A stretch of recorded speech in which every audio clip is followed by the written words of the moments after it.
नमस्कार। सूचना और प्रसारण मंत्रालय की ओर से आयोजित इस टॉकेथॉन में आप सभी का स्वागत है। मैं हूं अजय मिश्र। इस सीरीज में आज हम पहली बार बात करने वाले हैं देश के मुख्य आर्थिक सलाहकार केवी सुब्रमण्यन जी से। और जिस तरह से आपने देखा कि जो आर्थिक सर्वेक्षण है, जो बजट है, वो देश की आर्थिक नीतियों का आईना होता है और देश के आर्थिक व्यवस्था का, अर्थव्यवस्था का जो पैटर्न है या फिर जो दिशा और दशा है वो तय करता है। कोरोना पैंडेमिक की छाया से बाहर निकलती हुई जो भारत की अर्थव्यवस्था है, उसको फिर से कैसे दुनिया की सबसे तेज रफ्तार अर्थव्यवस्था बनाया जाए, वही एक सबसे बड़ी चुनौती इस वक्त देश के सामने है। राज्यसभा में बजट पर चर्चा का जवाब देते हुए अब से थोड़ी देर पहले वित्त मंत्री ने देश को ये बताया कि ये जो बजट है वो आत्मनिर्भर भारत का बजट है। कैसे जो 2/3 जनता जो कि युवा है वो देश के विकास में हिस्सेदारी बढ़ाने के लिए अपनी बाट जोह रही है, इसका उन्होंने जिक्र किया। तो कैसे इकोनॉमिक ग्रोथ को सस्टेन किया जाए, कैसे ईज ऑफ डूइंग बिजनेस को इम्प्रूव किया जाए, कैसे उद्यमिता को और स्वरोजगार को बढ़ावा दिया जाए, चर्चा आज इसी पर करेंगे। और आस्क सीईए ये हैशटैग रखा गया है इस लाइव टॉकेथॉन का। और आप इस वक्त आईएनबी मिनिस्ट्री के सोशल मीडिया हैंडल्स जो कि यूट्यूब, फेसबुक और ट्विटर पर बिल्कुल लाइव देख सकते हैं। और अगर आपको इस कार्यक्रम का हिस्सा बनना है, इस लाइव टॉकेथॉन का हिस्सा बनना है, तो आप आस्क सीईए ये हैशटैग का इस्तेमाल कीजिए और आप आसानी से इस प्रोग्राम का हिस्सा बन सकते हैं। बहुत बहुत धन्यवाद सर वक्त निकालने के लिए। ये पहला टॉकेथॉन है जो हम आपके साथ कर रहे हैं। सबसे पहले तो देश और विदेश से ये आर्थिक सर्वेक्षण और बजट पे जो प्रतिक्रियाएं मिल रही हैं, उनमें बड़ा फीडबैक अगर हम आपके जरिए समझना चाहें तो वो क्या है? अजय जी, यदि आप देखें तो इस बजट का जो फीडबैक रहा है काफ़ी पॉजिटिव रहा है। लोगों ने ये साफ साफ देखा है कि ये बजट जो रिकवरी चल रही है, वी शेप्ड रिकवरी, उसको तो बढ़ावा देता ही है आगे साल में, आगे वित्त वर्ष में।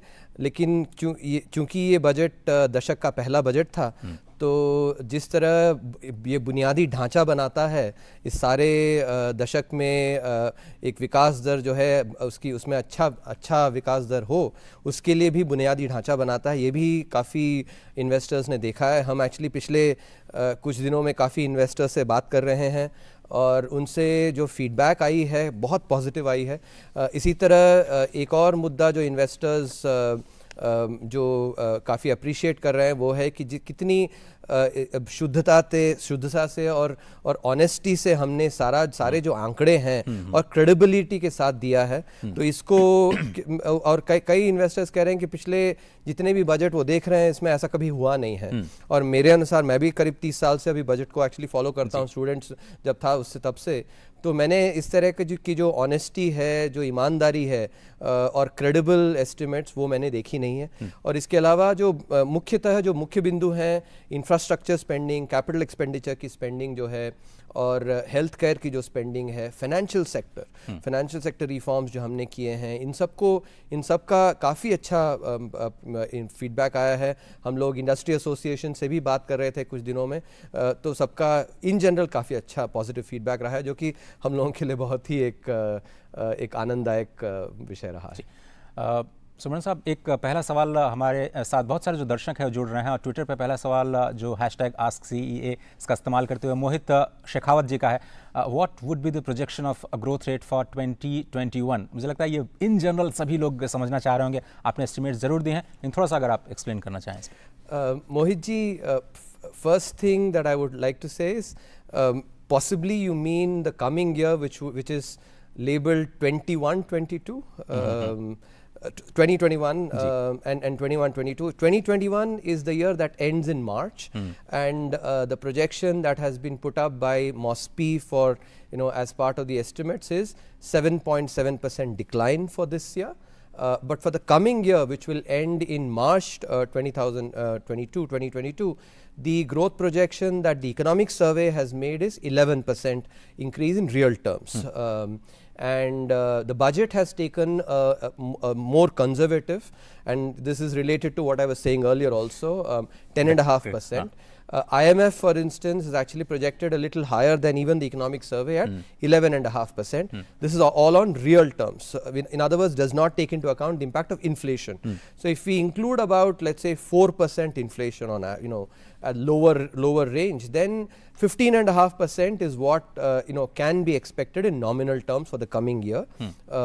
And this year, I think, might be around -1 to 2%, depending on what the inflation actually might be for year ending March of this year. तो इन्फ्लेशन पे लेकर के अगर मैं आपका व्यू जानना चाहूँ, ये जो एक्सपेंशनरी बजट हमने इस बार देखा है, कैपिटल एक्सपेंडिचर बहुत ज़्यादा बढ़ाया गया, हेल्थ केयर पे बहुत ज़्यादा खर्च हमें देखने को मिला है, इन जनरल इन्फ्लेशन सिनेरियो पर आपके हिसाब से क्या असर पड़ सकता है? ये बहुत अच्छा सवाल आपने पूछा है, और इसमें मैं एक कॉन्ट्रास्ट देना चाहूँगा। जो यदि आप 1990 के दशक से देखें तो भारत में 3 क्राइसिस आए हैं। एशियन फाइनेंशियल क्राइसिस 1998 उनसे 1999 में, ग्लोबल फाइनेंशियल क्राइसिस जो 2008-2009 में, और अभी एक कोरोना वाला क्राइसिस। जी जी। और इसमें यदि हम ग्लोबल फाइनेंशियल क्राइसिस के बाद जो रिस्पांस था और जो एशियन फाइनेंशियल क्राइसिस के बाद जो रिस्पांस था, इसमें अंतर देखें तो बहुत अंतर है। एशियन फाइनेंशियल क्राइसिस के बाद कैपिटल एक्सपेंडिचर काफ़ी बढ़ाया गया, रेवेन्यू एक्सपेंडिचर में उतना बढ़ोतरी नहीं हुई। इसके मुकाबले ग्लोबल फाइनेंशियल क्राइसिस में सिर्फ रेवेन्यू एक्सपेंडिचर बढ़ाई गई। अच्छा। और कैपिटल एक्सपेंडिचर घटाई गई। और रिफॉर्म्स कुछ भी नहीं हुए थे ग्लोबल फाइनेंशियल क्राइसिस के बाद, जबकि एशियन फाइनेंशियल क्राइसिस के बाद काफ़ी रिफॉर्म्स हुए थे। आपके डिसइन्वेस्टमेंट हुए, टेलीकॉम पॉलिसी तब उसमें काफ़ी चेंजेस लाई गई, जिसके कारण टेलीकॉम रेवोल्यूशन हुई और स्मॉल स्केल रिजर्वेशन से वो हटाए गए। तो इसके चलते क्योंकि कैपिटल स्पेंडिंग हुई और आपकी रिफॉर्म्स भी हुए एशियन फाइनेंशियल क्राइसिस के बाद, तो सप्लाई भी बढ़ा और डिमांड भी बढ़ा। जबकि ग्लोबल फाइनेंशियल क्राइसिस के बाद सिर्फ डिमांड बढ़ा और सप्लाई वैसे का वैसे रह गया। तो इसीलिए आपका इन्फ्लेशन जो है करीब 14% पहुंचा और कई सालों तक आपकी डबल डिजिट्स में रही। इसके मुकाबले आप देखें तो एशियन फाइनेंशियल क्राइसिस के बाद इन्फ्लेशन नहीं थी, ग्रोथ रेट 8% का दर जो है कई सालों तक आया। और ग्लोबल फाइनेंशियल क्राइसिस के बाद आपका सिर्फ 1-2 साल आया, फिर मैक्रो क्राइसिस हुई। मैक्रो क्राइसिस भी उस पॉलिसी के कारण ही आया था, क्योंकि जब आप डिमांड बढ़ाते हो लेकिन सप्लाई नहीं बढ़ाते हो तो इंपोर्ट्स बढ़ते हैं, जिससे कि आपका करंट अकाउंट डेफिसिट काफी खराब हुआ, फिस्कल डेफिसिट खराब हुआ, जिसमें किंतु एसेट्स नहीं बने और इन्फ्लेशन भी आया। तो ट्रिपल प्रॉब्लम्स के कारण जो 2013 में जो टेपर टॉन्ट्रम था, ये सिर्फ और सिर्फ पॉलिसी के कारण आया था। इसके मुकाबले एशियन फाइनेंशियल क्राइसिस में इस तरह की कोई प्रॉब्लम नहीं थी। और इस बार जो हमने किया है कोविड क्राइसिस में, वही जो अच्छी तरह जो सक्सेसफुल फॉर्मूला था उसको हमने दोहराया है, लेकिन एक अलग स्केल पर, अलग स्तर पर। क्योंकि जिस तरह के रिफॉर्म्स किए हैं हमने, इवन एशियन फाइनेंशियल क्राइसिस के बाद जो रिफॉर्म्स उसके मुकाबले काफी अधिक है। और आपका कैपिटल एक्सपेंडिचर भी 2.5% जीडीपी के अनुपात में बहुत अधिक है। तो ये वो जो सक्सेसफुल फॉर्मूला है उसको हमने अपनाया है हायर स्केल पे। इसलिए क्योंकि सप्लाई डिमांड दोनों बढ़ेंगे तो इन्फ्लेशन इसमें नहीं आने की गुंजाइश कम है, और इसी तरह मैक्रो स्टेबिलिटी भी बना रहेगा। ये मेरा सिद्धांतों पे अभिप्राय है। चलिए, मैक्रो इकोनॉमिक स्टेबिलिटी के साथ अगर इन्फ्लेशन नहीं होता, इन्फ्लेशनरी नहीं होते हैं सारे के सारे रिफॉर्म्स या फिर जो एक्सपेंशन है, तो वो आम आदमी के लिए, आम जनता के लिए बहुत ही अच्छी खबर है। अगला सवाल लेते हैं, सुभाष कुमार जी हैं।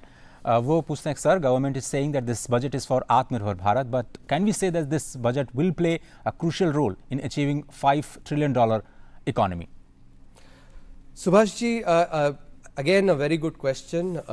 I think certainly this budget will play a significant role in India achieving the $5 trillion target. As I was explaining at the start to the question that Ajay ji had asked, this budget not only accelerates the recovery that is happening, the V-shaped recovery that is happening, but it also lays the foundation for high growth in this decade. So, I think I would go a little further and say not only the $5 trillion, but even beyond that, this budget has laid the foundation for that. As I was saying earlier, healthcare spending, which matters a lot for labor supply, labor productivity, infrastructure spending, which brings in private capital expenditure as well, and accelerates this virtuous cycle of investment, growth and consumption, and the financial sector reforms, the private enterprise policy. For instance, I would mention that day before yesterday, the Honorable Prime Minister's statement in Lok Sabha is a seminal moment in India's economic history, because he's talked about wealth creation and the role of the private sector, the salutary role of the private sector. So all that also will contribute to productivity. So I do think that this will play a big role in us achieving the $5 trillion goal and beyond. तो मुझे इससे ध्यान आ रहा है कि जो पिछले साल का जो आर्थिक सर्वेक्षण था उसमें ग्रोथ, जो जिस साइकिल की आपने बात की ग्रोथ, उसके साथ साथ आपको इन्वेस्टमेंट आएगा। इस साल के इकोनॉमिक सर्वे का अगर मेन फोकस अगर आप देखें, वेल्थ क्रिएशन जैसे पिछले साल का था, तो इस बार आपको क्या लगता है कि आपने पैंडेमिक को स्टडी करने पर ध्यान दिया, क्योंकि उससे बड़ा एक तरह से डिटेल एनालिसिस हमें कहीं और मिलती नहीं है? हाँ, क्योंकि इस साल का सर्वे जो है एक वैश्विक महामारी के बाद आया, और दूसरी बात ये कि जैसे हम जब महामारी के लिए रिस्पॉन्स क्या होना चाहिए जब हम उसको देख रहे थे, तब स्पेनिश फ्लू का जो एपिसोड था 1918-1919 में, उसको काफ़ी हमने ही नहीं, इसमें देश विदेश में सब ने देखा। तो इसी तरह हमारा ये मानना था कि इतिहास भारत के इस रिस्पॉन्स को भी 50-100 साल बाद भी इसको देखेगा। तो इसीलिए हमने भारत ने जो साहसी कदम लिए उस पे काफ़ी और जो पॉलिसीज़ लिए उसका पहले चैप्टर में हमने विश्लेषण किया। इसके अलावा जो थीम की आप बात कर रहे थे, क्योंकि इस ऐसे एक महामारी के बाद हमें ग्रोथ पे फोकस रहना है, तो जो सर्वे का जो एम्फेसिस था वो ग्रोथ पे था। ग्रोथ के लिए तो इस जैसे काउंटर सिक्लिकल फिस्कल पॉलिसी करिए कि जब आपकी इकोनॉमी में इस तरह की स्थिति आई है तब सरकार खर्च करे ताकि ग्रोथ आए। इसी तरह इनइक्वालिटी और ग्रोथ की जब बात करते हैं उसमें भी आप ग्रोथ में ही फोकस रहिए, और ग्रोथ के लिए जो भी आपके जो साधन हैं उन साधनों को एक्चुअली आप फोकस करें। हेल्थ केयर स्पेंडिंग, आपकी जो वेलफेयर स्पेंडिंग जो है, इन सब में तो ये ग्रोथ पे ही इस बार फोकस किया था हमने इस बार के आर्थिक सर्वे में। तो ग्रोथ की अगर हम बात करें तो ग्रोथ का मॉडल आपके हिसाब से क्या होगा? क्या हम scam led growth, NPA led growth, या फिर कहें ग्रोथ विद इन्फ्लेशन? आपका मॉडल क्या है अगर आप ग्रोथ की बात करें in ideal micro economic terms? ये भी अच्छा सवाल है। जो मॉडल है वो 2018-19 के आर्थिक सर्वेक्षण में हमने दिखलाया था। उसमें हमने पिछले 50 वर्षों में जितने भी देश जहाँ की 5% रियल टर्म्स में विकास दर, जीडीपी का विकास दर, लेकिन सिर्फ 1-2 साल नहीं, एक दशक, पूरे एक दशक में 5% या उससे ज़्यादा विकास दर हुआ, तो ऐसे सारे राष्ट्रों को हमने उसका विश्लेषण किया। और उस विश्लेषण से हमने ये पाया कि आप जब भी ऐसे राष्ट्र को देखते हैं जिसने 5% से ज्यादा विकास दर एक दशक के लिए किया है, तो वो वर्चुअस साइकिल के कारण आता है। और ये वर्चुअस साइकिल पहले निवेश से शुरू होता है, निजी निवेश से। निजी निवेश के कारण आपकी ग्रोथ बढ़ती है, जीडीपी ग्रोथ बढ़ती है, नौकरियां भी बनती हैं, और जिसके कारण आपके लोगों के हाथों में पैसा आता है, क्योंकि नौकरियां बनती है और वेजेस भी बढ़ते हैं। तो जब लोगों के हाथों में पैसा आता है तो वो जाके उसको खर्च करते हैं। जब खर्च करते हैं तो आपका कंजम्पशन बढ़ता है, और कंजम्पशन को देख के एक्चुअली वो कंजम्पशन बढ़ने वाला है देख के निजी क्षेत्र और निवेश करता है। तो इस तरह ये जो चक्र है आपका, जो निवेश से लेकर विकास दर से लेकर कंजम्पशन, और ये जो चक्र है तेजी से चलने लगता है। तो यही हमने बतलाया है, और इस साल जो बजट है ये इसी मॉडल को और तेज करता है, क्योंकि विकास दर के लिए जैसे हमने कहा निजी निवेश बहुत महत्वपूर्ण है, और इस निजी निवेश के लिए जो सार्वजनिक क्षेत्र है वो निवेश करना बहुत जरूरी है, क्योंकि जैसे हम अर्थशास्त्री कहते हैं crowding in of private investment, क्योंकि ऐसे समय में थोड़ा रिस्क वर्शन रहता है आपका जो निजी क्षेत्र है। तो जब सरकार आगे बढ़ के खर्च करती है कैपिटल एक्सपेंडिचर में, तो वो जो निजी निवेश है वो ट्रिगर होता है और वर्चुअस साइकिल आपका अच्छा चलने लगता है। तो यही मॉडल है। तो ग्रोथ का एक तरह से बबल न बने जो कि किसी वजह से जाकर के फिर वो बस्ट हो और आपको एक थोड़ा सा शॉक लगे।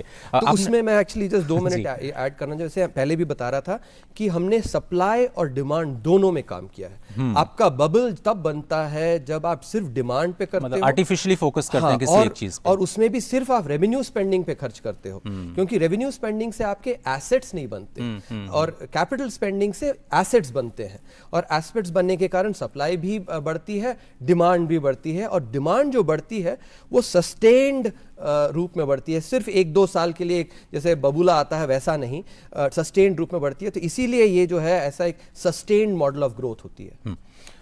तो अब हमने पहले देखा 2004 के आसपास जब ओपन स्काईज पॉलिसी आई तो एविएशन सेक्टर काफ़ी फ्लरिश किया। उसके बाद में टेलीकॉम सेक्टर का आप जिक्र कर ही चुके हैं, बैंकिंग उसके बाद बहुत ज़्यादा एक्सपेंशन किया, इंश्योरेंस मुझे लगता है फिर नेक्स्ट रेवोल्यूशन पर आप लोग ले जाने की तैयारी में हो। एक अगला सवाल अभिषेक सिंह का है, वो जानना चाह रहे हैं कि how will this potential revamp change the insurance sector, what are the challenges and room to manoeuvre ahead, so what lies ahead sir? Abhishek ji, firstly, the important change in policy this time, where the limit for FDI has been increased from 49% to 74%, is a very important change. Because if you look at the insurance sector in India, it's quite underpenetrated. While COVID has certainly brought attention to insurance, life insurance and health insurance, but overall in India, insurance is still underpenetrated. And therefore, this is an area where we need more players to come in so that they can all contribute in increasing the insurance penetration in the country. And there, I think this particular move is very important.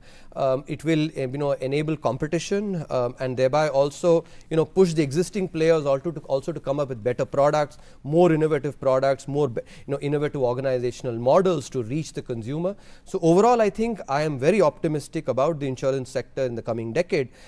The challenges, I think, will be especially in convincing the Indian consumer that insurance is something that is necessary. It's a necessary product because what an insurance does is, you never want to use insurance, but you want to keep it. It's like car insurance, you don't want to get into an accident, but but I think the big challenge really is to convince the Indian consumer that this is a necessary product, because what it does is it takes care of very large expenditures that can happen with small chance. And convincing the Indian consumer, I think, is what all these companies will have to work really on, especially those at the bottom of the pyramid.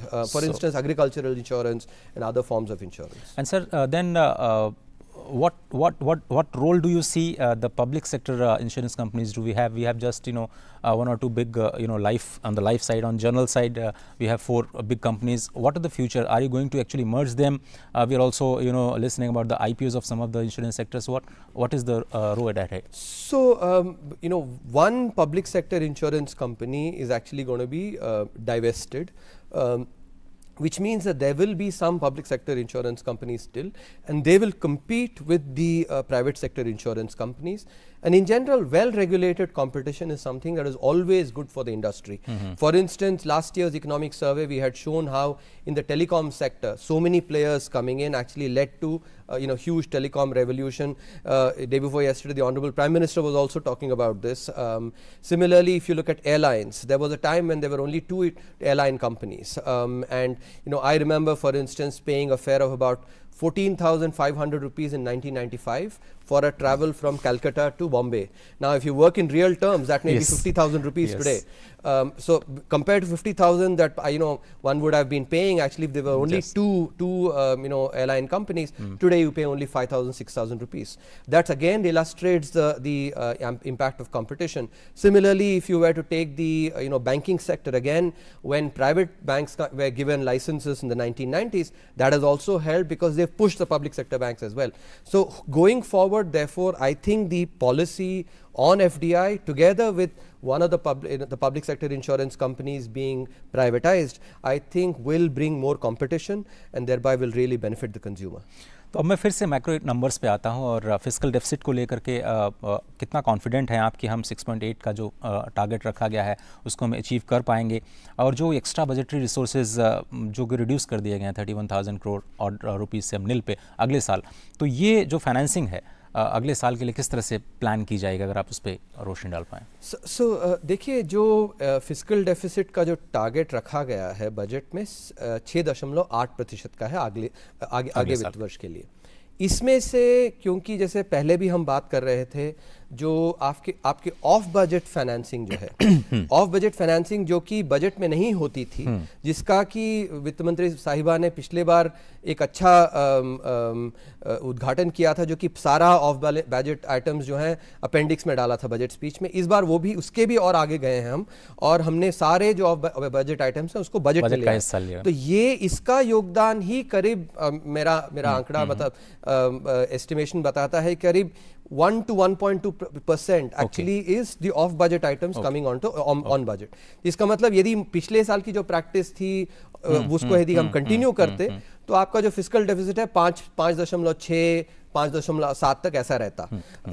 Now ये भी मेरे अनुसार actually इसको हम achieve कर पाएंगे, क्योंकि यदि आप जीडीपी ग्रोथ देखें, टैक्स रेवेन्यूज देखें, नॉन टैक्स रेवेन्यूज देखें, इनमें सारे में जो एस्टिमेट्स हैं काफ़ी कंजर्वेटिव लिए गए। और मैं जल्दी से इसको बताता हूं। जैसे बजट में मैं कह रहा था 10.5% की ग्रोथ रेट ली गई है, इकोनॉमिक सर्वे ने 11% कहा, IMF 11.5 कहता है। टैक्स रेवेन्यूज की जो ग्रोथ है वो 16.5% ली गई है करीब, और इन ग्रोथ रेट को लेके और टैक्स बॉयंसी को लेके देखें तो करीब 18.5 से 18.5% आपकी टैक्स रेवेन्यूज बढ़ सकती है, लेकिन 16.5 ही ली गई है।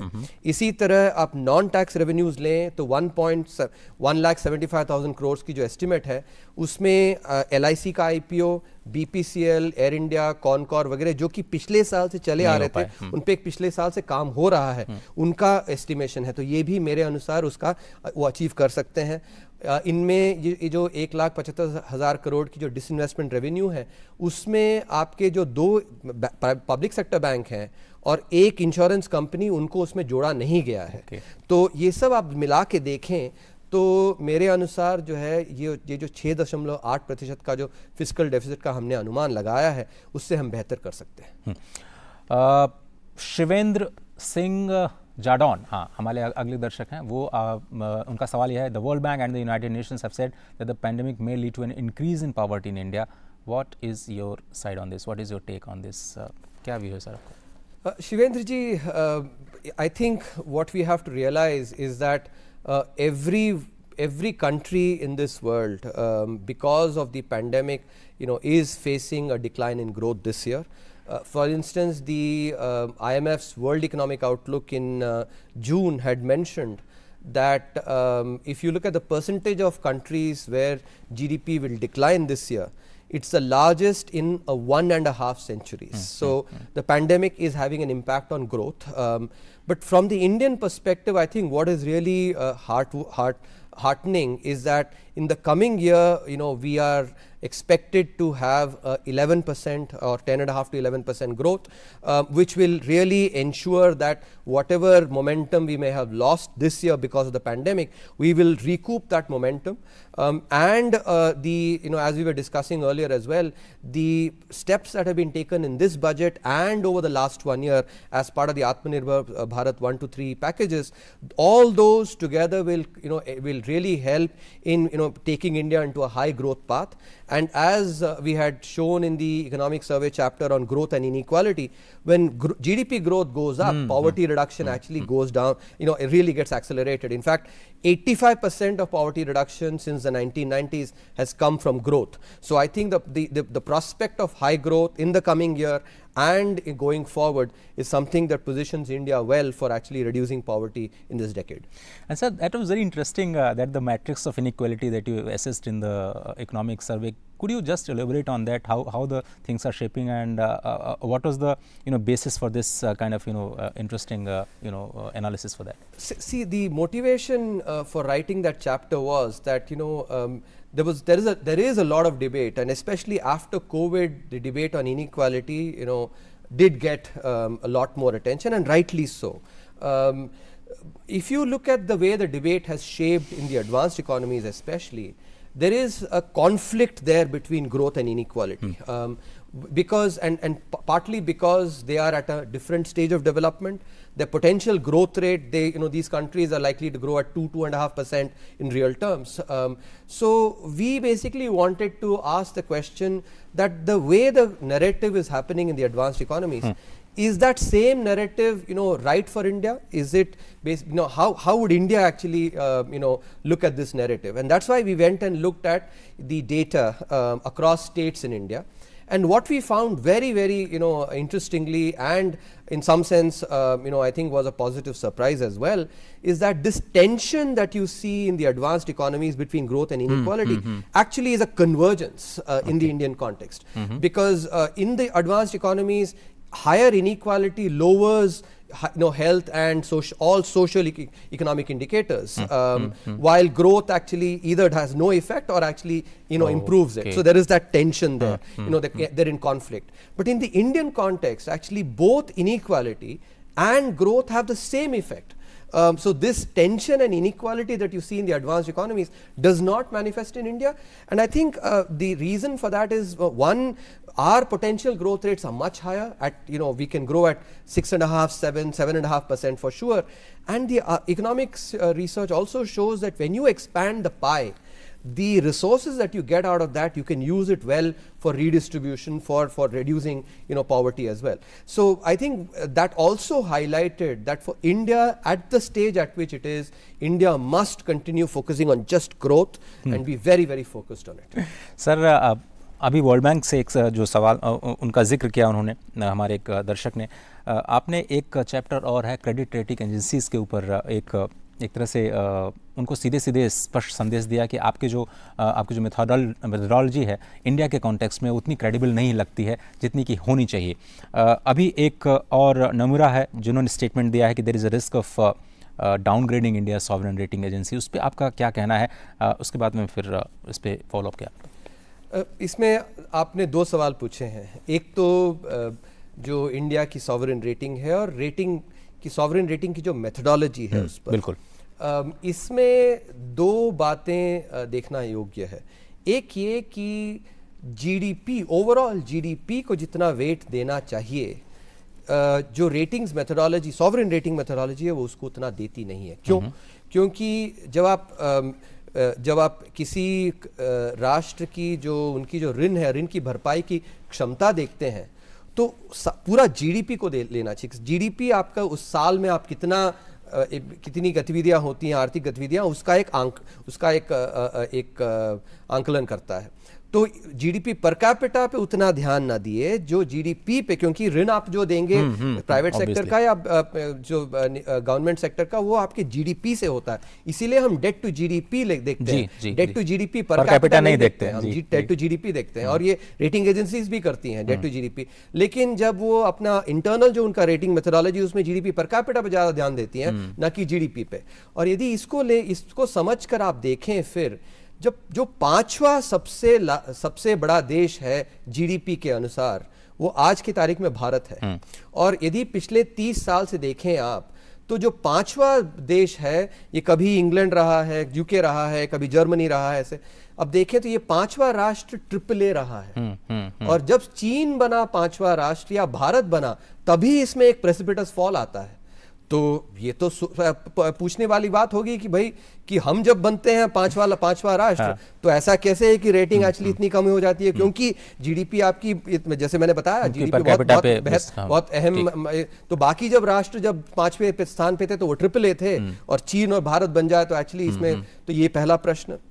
इसी तरह दूसरा प्रश्न बहुत इंपॉर्टेंट है कि आपके जो रिजर्व्स हैं, जब देश में पूर्ण कैपिटल अकाउंट कन्वर्टेबिलिटी नहीं होती है, तो रिजर्व्स आपके कितने हैं और आपके टोटल ऋण प्राइवेट सेक्टर को भी मिला के कैसे हैं। तो भारत में यदि आप देखें तो हमारी जो रिजर्व्स हैं, वो हमारे total private sector and government debt को साथ में लें तो आपके ऋण इतनी है और आपकी रिजर्व्स इतने हैं। तो इसका मतलब कि उसी दिन, एक ही दिन में सारे कंपनी ये बोले रिजर्व बैंक की हमको सबको पे करना है, तब भी हमारे रिजर्व्स पर्याप्त हैं उसको एक्चुअली देने के लिए। दूसरी बात कि हम नेट क्रेडिटर हैं, हमने ज्यादा उधार दिया है बाकी देशों को, ना कि हमने उधार लिया है। तो जब जिसने ज्यादा उधार दिया है तो वो कैसे डिफॉल्ट कर सकता है? अच्छा, डिफॉल्ट भी हमने कभी नहीं किया, कभी नहीं किया। हमने 1991 में जब हमारी बैलेंस ऑफ पेमेंट्स क्राइसिस हुई थी, तब हमने एक्चुअली सोना लेके बैंक ऑफ इंग्लैंड में लगाया था, वहां पे रखा था।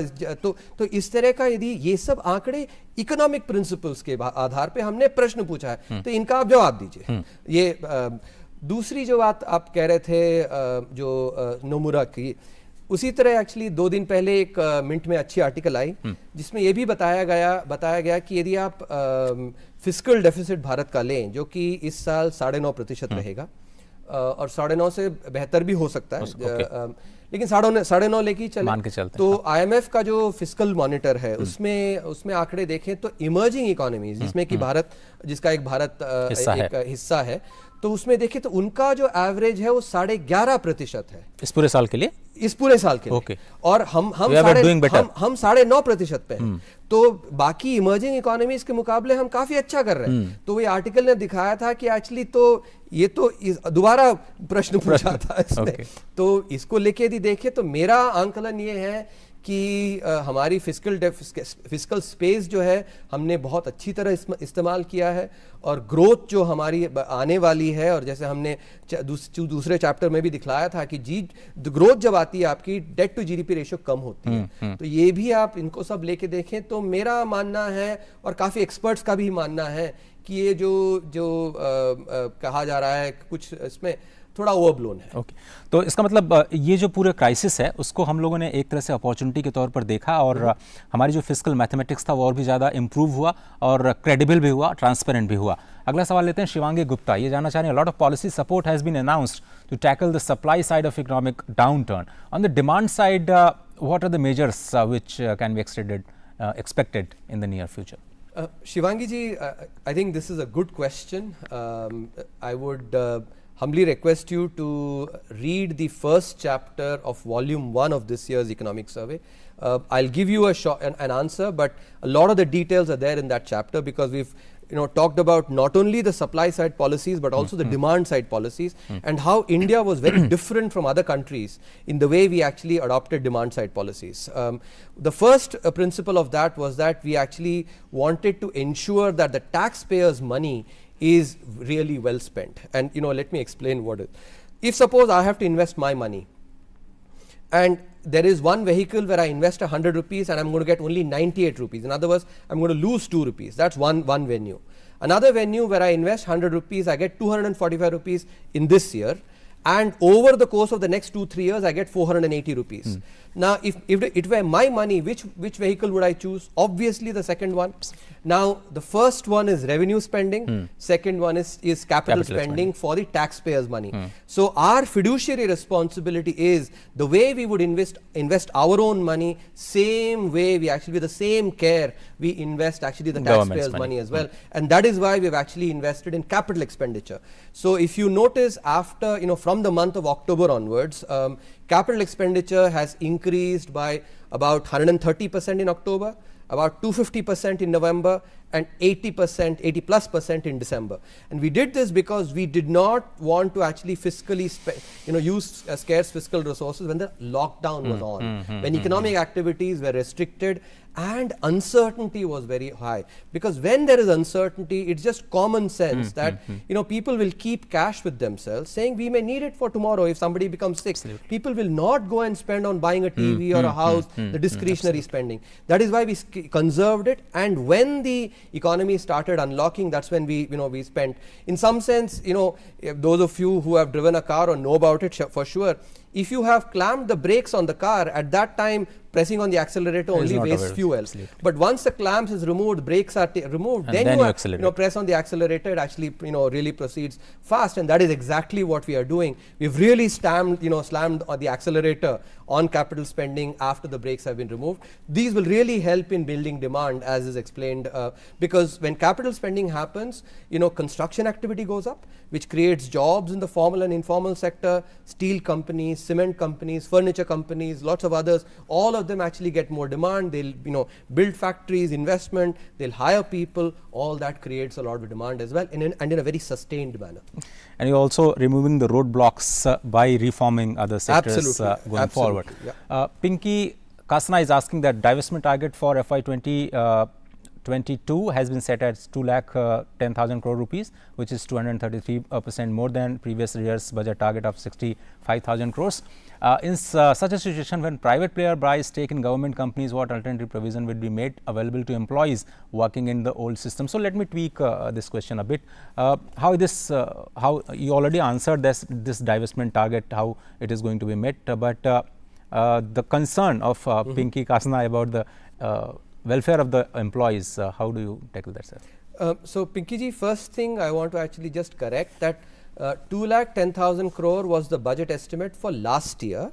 This year's budget estimate is 1,75,000 Yes. crores. So I think just a correction. But your question, I think, is a good one, and the government remains absolutely committed to ensuring that the disinvestment and privatization happens with the minimum amount of adverse impact on employees, and all the necessary steps will be taken to ensure that that is the case.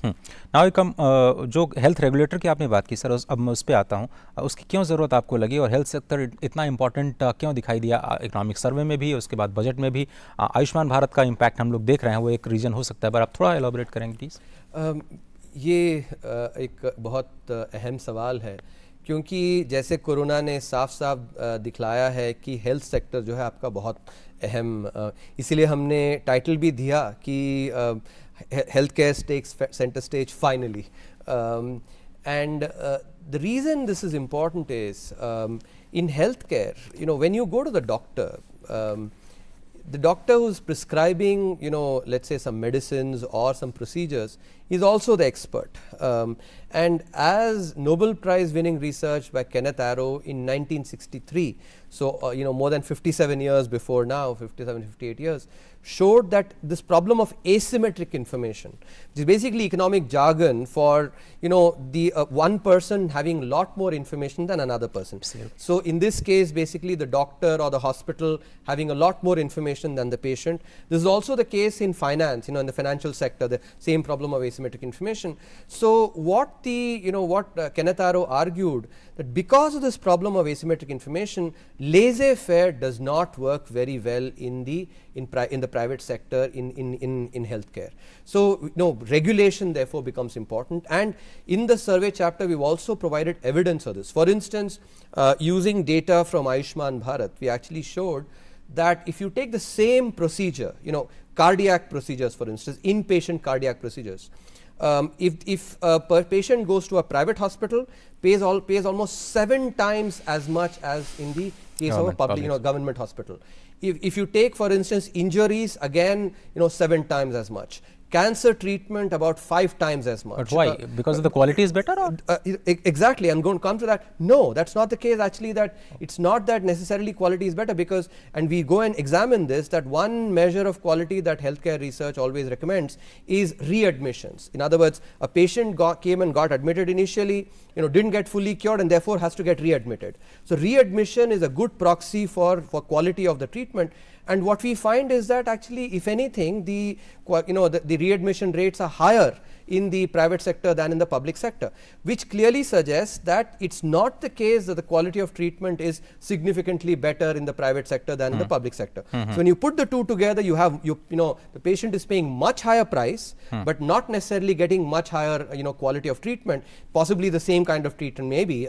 Then it suggests that there is a problem of asymmetric information here, which is something that Kenneth Arrow had highlighted, and the evidence that the survey provides is very consistent with something that this Nobel Prize winning research had pointed out. Therefore, there is actually the need for regulation so that this problem of asymmetric information is really addressed, and Indian patients, healthcare consumers can get healthcare even from the private sector at affordable prices, because about two-thirds of healthcare in India is done by the private sector, and that's good, but it's just we need to regulate. I think the message is very clear. We want to really respect the private sector. The Honorable Prime Minister also said it, but when there are some problems, actually we need to fix that as well, so that it really becomes even more capable of serving the Indian consumer. Okay.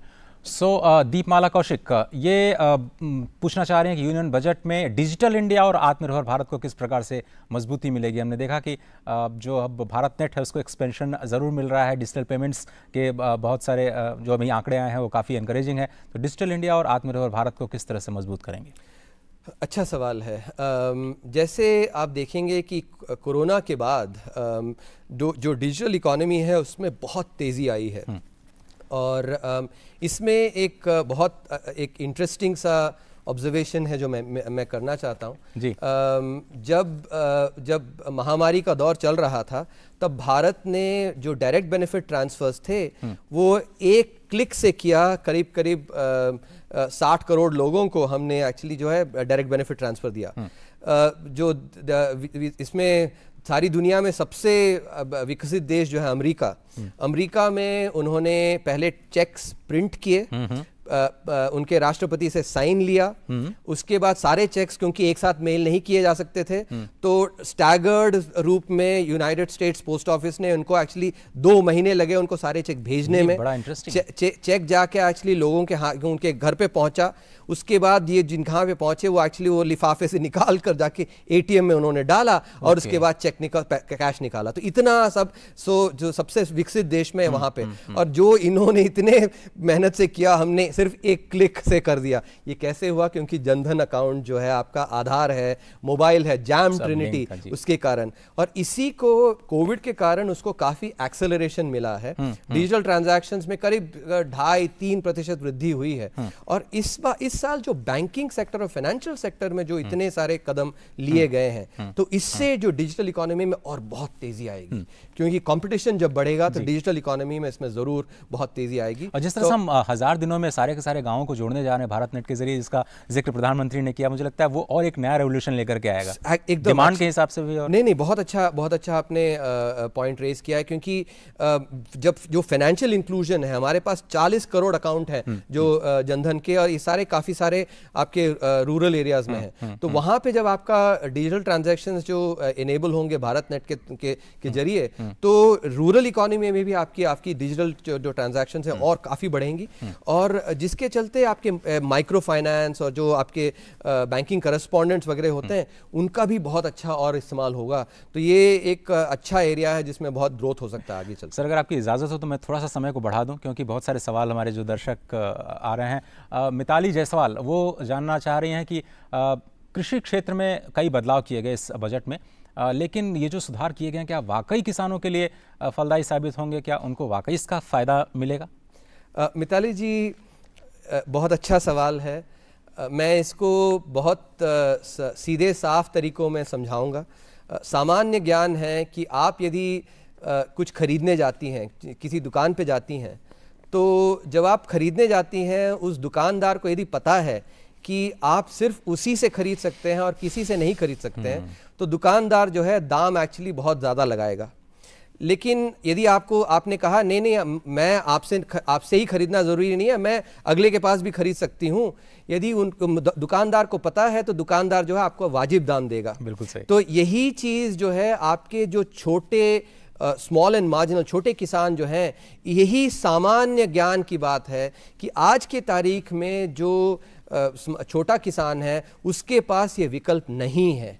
बड़े किसानों के पास ये विकल्प हैं, इसीलिए बड़े किसानों को उनको दाम अच्छा मिलता है। छोटे किसान जिनको कि जब वो एपीएमसी के गुट में जाता है बेचने के लिए, वो गुट एक्चुअली उसको पता है कि इस किसान के पास कोई और विकल्प नहीं है। बिल्कुल। तो जिस तरह हमारे सामान्य जीवन में होता है जब खरीदने या बेचने जाते हैं, वही चीज़ ये जो छोटा किसान है, और हम सबको उसके लिए actually we should be really sympathetic to him, क्योंकि छोटा किसान उसके पास विकल्प नहीं है, और ये जो कानून है उसको विकल्प देने के लिए की जा रही है। तो अर्थशास्त्र की दृष्टि से तो, और सिर्फ सामान्य ज्ञान जो कि हम सब रिलेट कर सकते हैं, उससे साफ साफ है कि इसका जो इंटेंट है ये एकदम सफेद साफ है। छोटे किसान को एक्चुअली उसको एम्पावर करने के लिए है। बाकी जो भी बताई जा रही हैं वो मेरे अनुसार तो, और मैं तो साफ साफ कहता हूं, अफवाहें हैं। चलिए, अगला सवाल तनु जिनवाल का है। वो कह रही हैं कि बजट 2021-22 में 42 शहरों में जो एयर पोल्यूशन है उसको काबू में करने के लिए 2217 करोड़ रुपए का ऐलान किया गया है, लेकिन क्या ये रकम कारगर साबित होगी? इसमें थोड़ा सा मैं जोड़ पाऊँ, जो अर्बन एक तरह से मिशन है उसको 2.0 जिसकी शुरुआत वित्त मंत्री ने की, उसका क्या असर पड़ेगा? और शहरों पर लोगों का ध्यान उतना नहीं था, शहर अपने भरोसे छोड़ दिए गए थे, लेकिन अब लगता है कि जो स्वच्छता गाँव में दिखी उसका असर अब शहरों में भी प्रधानमंत्री और वित्त मंत्री की पूरी टीम लागू करना चाह रही है। ये अच्छा आपने एक्चुअली सवाल को और थोड़ा बिग पिक्चर कर दिया, क्योंकि यदि आप हेल्थ केयर में देखें, हेल्थ केयर के 2 भाग होते हैं। एक आपकी जो प्रिवेंशन है, जो रोकथाम करने के लिए, और जो दूसरा आपका क्योर यानी कि उपचार करने के लिए। जो रोकथाम करते हैं उसमें जब हम पैसा लगाते हैं दोबारा वही टैक्स पेयर के पैसे की बात आती है। जिस तरह हम निजी पैसे को निवेश करते हैं वैसे ही टैक्स पेयर को उतनी ही सावधानी से हमें निवेश करना होता है। तो यदि आप देखें तो रोकथाम में जितना पैसा लगता है उसका जो रिटर्न आता है भले ही थोड़ा समय लगता है लेकिन बहुत अच्छे से आता है। जैसे कि एक इसमें रब ने बना दी जोड़ी में एक गाना आता है, हौले हौले से दवा लगती है, हौले हौले से दुआ लगती है। तो यही रोकथाम में भी ऐसी होता है, हौले हौले से दवा लगती है लेकिन जो दवा लगती है बहुत बहुत ही सटीक लगती है। तो उसमें सैनिटेशन जो जैसे आप बात कर रहे थे, ड्रिंकिंग वाटर ये बहुत महत्वपूर्ण है। और इसीलिए जो अर्बन जो सैनिटेशन प्रोग्राम है, स्वच्छ भारत का जो कैंपेन है, हेल्थ आउटकम्स को उसमें बढ़ावा देने में बहुत कारगर रहेगा। और इसके अलावा जो सवाल जो पूछा गया था उसमें भी पोल्यूशन में जो जैसे हम इलेक्ट्रिक व्हीकल्स पे बहुत ध्यान दे रहे हैं कि काफ़ी सारा जो पोल्यूशन होता है वो व्हीकुलर पोल्यूशन होता है। तो जब हम इलेक्ट्रिक व्हीकल्स पे और ध्यान दे रहे हैं, जैसे कुछ दिनों पहले मंत्री जी ने भी इस पे कहा है, तो उससे भी काफ़ी फ़ायदा आएगा। जो सैनिटेशन पे हम काम कर रहे हैं, वेहिकुलर पोल्यूशन पे काम कर रहे हैं, इसके अलावा जो बजट में इस साल एलोकेशन है, सब मिला जुला के देखें तो इसमें काफ़ी अच्छा एक आगे चल के इसमें परिणाम आएंगे। इससे पहले मैं रोहन के सवाल पे जाऊं, थोड़ा सा एक लाइटर वे में अगर मैं आपसे समझना चाहूं कि आपकी इतनी अच्छी हिंदी है, उसके पीछे क्या आप फिल्में देखते हैं? क्योंकि आपने बहुत सारी फिल्मों का भी जिक्र किया जब आप अपने चैप्टर्स को एक्सप्लेन कर रहे थे। हाँ, मुझे बॉलीवुड फिल्मों का शौक है। मेरे दो शौक हैं, क्रिकेट और बॉलीवुड। इसके अलावा एक्चुअली मेरी पैदाइश आज की तारीख में छत्तीसगढ़ में वहाँ पे हुई थी। हम तो तब तो मध्य प्रदेश कहते थे। और मेरी पढ़ाई एक्चुअली जो 4 साल की पढ़ाई मैंने कानपुर में की। तो हिंदी भाषी रहा हूँ मैं, और तो नेचुरल है कि हिंदी एक्चुअली, और हिंदी मुझे पसंद भी है बहुत। रोहन जानना चाह रहे हैं कि इस साल के लिए कुछ लोगों ने GDP growth for the financial 2022, ठीक है, ये तो पॉजिटिव है ही। What is your opinion on this regard? आपने इस पर जवाब थोड़ा सा दिया, लेकिन अगर मैं फोर्थ क्वार्टर की बात करूं इस साल, तो उसके बारे में क्या एस्टिमेट्स हैं? मेरा अनुमान है, अभी जैसे तीसरी क्वार्टर की भी तीसरी तिमाही की भी आएगी, तीसरी तिमाही की अनुमान है कि मार्जिनली पॉजिटिव या मार्जिनली नेगेटिव, मार्जिनली पॉजिटिव होना चाहिए। तो जो कि वी शेप्ड रिकवरी आपका 23.9%, 23.9% था पहली तिमाही में, दूसरी तिमाही में 7.5 रह गया था, उसके बाद इसमें मार्जिनल पॉजिटिव होने का। और मेरा अनुमान है कि आगे जो चौथी तिमाही है उसमें और विकास दर में और तेजी आएगी आगे।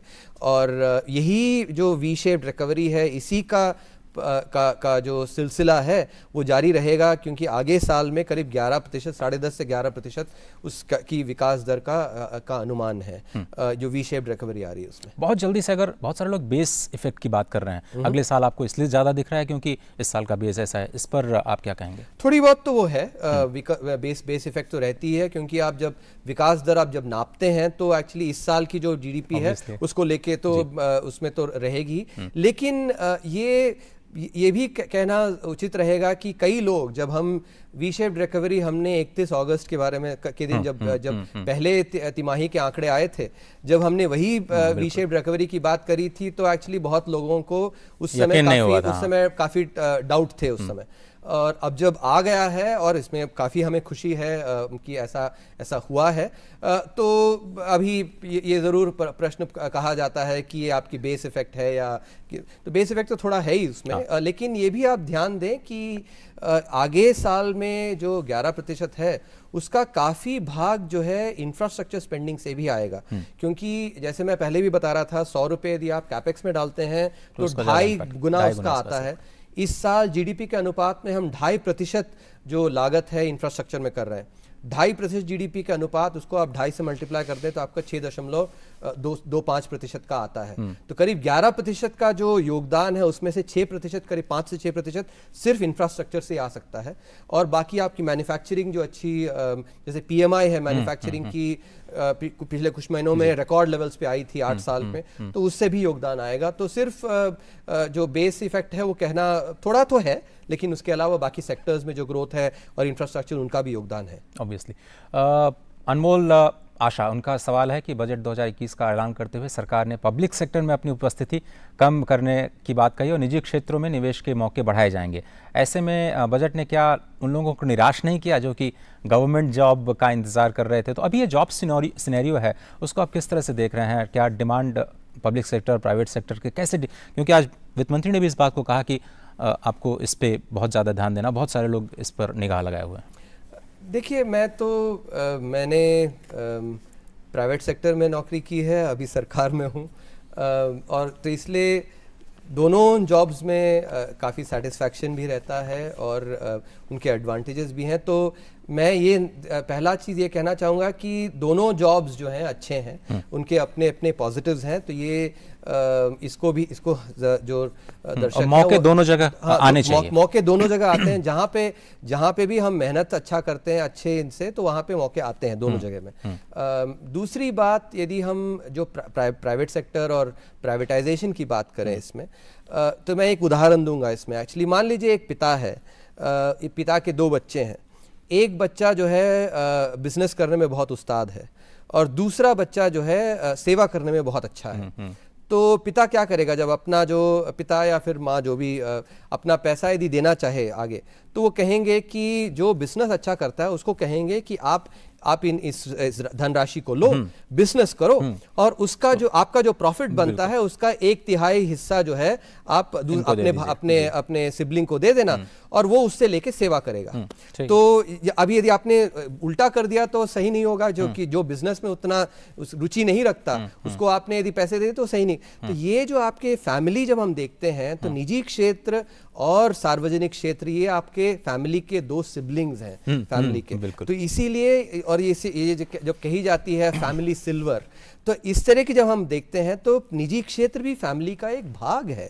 और सिर्फ हम सार्वजनिक क्षेत्र को ही फैमिली कहें तो निजी क्षेत्र एक्चुअली उसमें आपत्ति जता सकता है। और दूसरी बात, जो सिल्वर की हम बात करते हैं, हमने पिछले साल के आर्थिक सर्वेक्षण में दिखलाया था कि जब भारत पेट्रोलियम की प्राइवेटाइजेशन का अनाउंसमेंट हुआ था, और पहला चार्ट हमने इस प्राइवेटाइजेशन एंड वेल्थ क्रिएशन वाले चैप्टर में दिखाया था कि बीपीसीएल और एचपीसीएल का स्टॉक प्राइस आप देखें तो अनाउंसमेंट तक दोनों साथ में चल रहे थे।